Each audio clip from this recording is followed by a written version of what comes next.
Now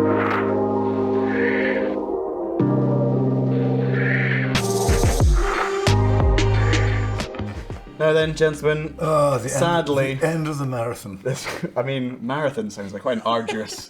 This has been an absolute treat. This has been, this is the final instalment of our Springbank Millennium Tasting Bonanza, which was a set produced by Springbank to commemorate the turn of the millennium. 6 expressions ranging from a 25-year-old up to a 50-year-old, which was released in 2001, which we have the pleasure of tasting today. Springbank is, you've said before, has almost like a cult following, because how do you describe it? Sort of artisanal. Because they're so authentic, because they're very old school. Everybody else... It is, I'm sure, the most traditional. They're the only people that do everything on site still. You know, a lot of people are now doing, for example, on Islay, they do their Islay barley and such, but the local barley series they've been doing with local farmers has gone back to at least the 60s. Yeah. And you know, they've had closures, they've reopened, but the fact that they're still doing their maltings on site to 100% of production is something that has to be admired, because it can't be more efficient.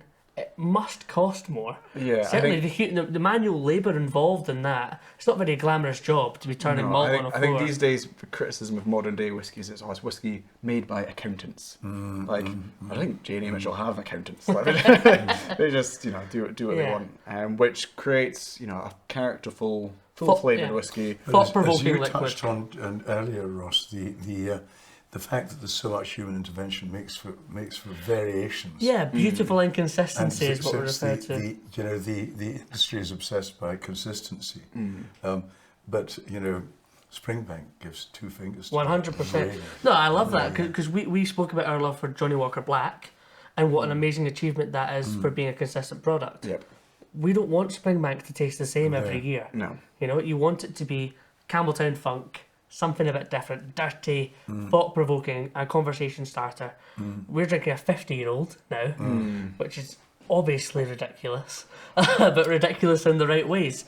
You two gentlemen have tried a 50-year-old Springbank previously. Yeah, so I'm a little bit in your envy, but I'll bring it down if you promise not to to pour it too deliberately. So this is probably the most famous Springbank 50-year-old, which was distilled 1919.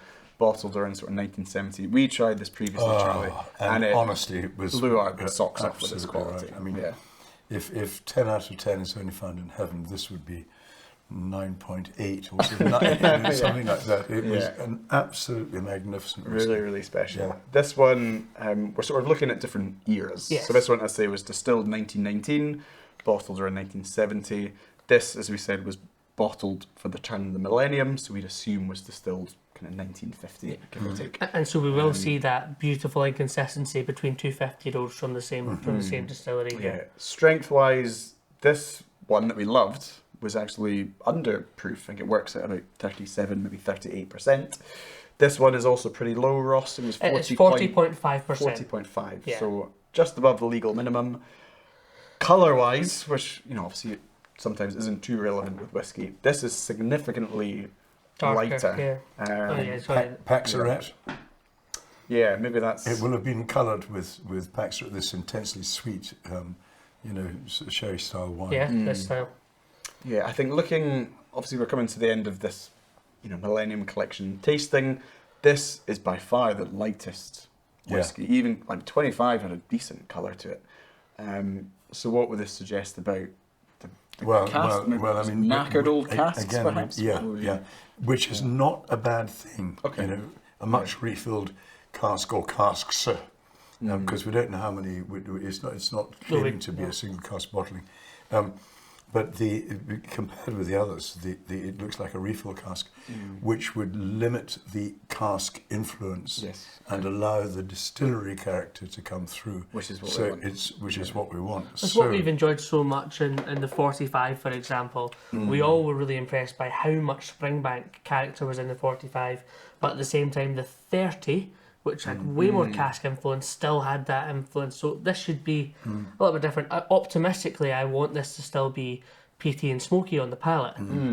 I've never had a 50-year-old whiskey that has retained very much peat. Yeah, it tends to decline the smokiness. You're absolutely right. So I'm hoping this is going to stand out in that sense. Wish me luck for opening the cork once Yes. again. We're on a purple patch because the 45-year-old works. So far, you've managed to snap 4 out of 5 corks. Yeah. Thanks, Jeremy. Not your fault. No. But the last one worked out okay. I think that the bottom of this cork looks quite wet, so we'll have a little look. I think we're in luck here. Oh. And we know it tastes better when the cork doesn't break. Well Nice. done. Delighted. Good job, yeah. So let's move we'll move the 1919 back. So that was Chuck that out the way. yeah, that was Yeah. bottled in 69-70. Now we've got our Millennium bottling. The cork actually in not bad nick.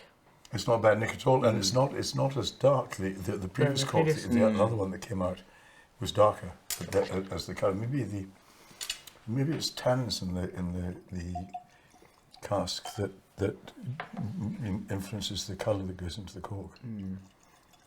Yeah, so this expression Thanks. is My a pleasure. real treat for us to try. Obviously, it's just the sort of 20 cl size that we've got, the sort of set of 6, which is one of only 50, which is quite Yeah, 50 spectacular. sets in the world. I mean, that's Yeah, amazing. Wild. The full size bottle of this retails for about £20,000. Wow. So yeah, not a cheap whiskey at all. Charlie, you've given this a shake. This is to check sort of age and strength. Asian strength, and and you see it is remarkable because the beads are lingering.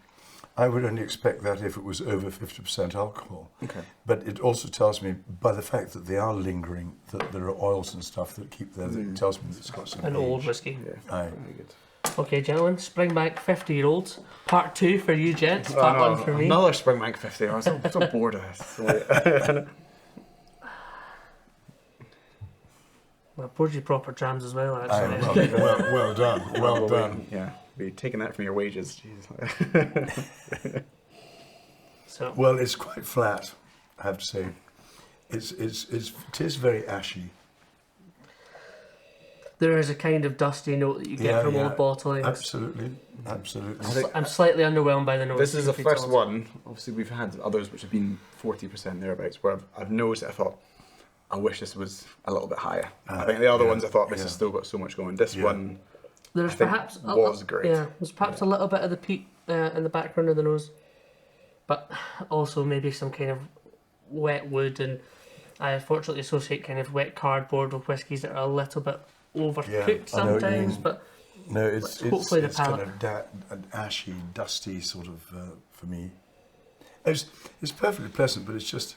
it's not what I wanted got- it to be. It's not lively like the previous. Like the ones were 45, lively. yeah. Yeah. Let's give it a taste, gentlemen. Hopefully the palate delivers.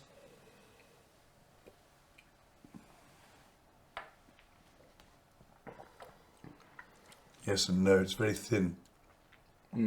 Thin texture. Very, very light sweetness. Yes, some seawater. Slightly salty. Yes, a little bit of spice in the finish. Generally quite underwhelming. It's quite flat. Afraid so. The 50-year-old Springbank is unfortunately my least favourite of the set. It does have some, definitely Campbeltown coastal elements. There is still some peat smoke, but really it's not a very big and bold flavour. It's a bit of wet wood, as I say. It's Fragile. Well, I suppose you'd expect it to be fragile at 50 years old, but it still has, in its favour, it still has certain traces of the distillery character that one would hope for, and which is still being delivered today. You know. Yeah, totally agree. Totally agree. It does have still.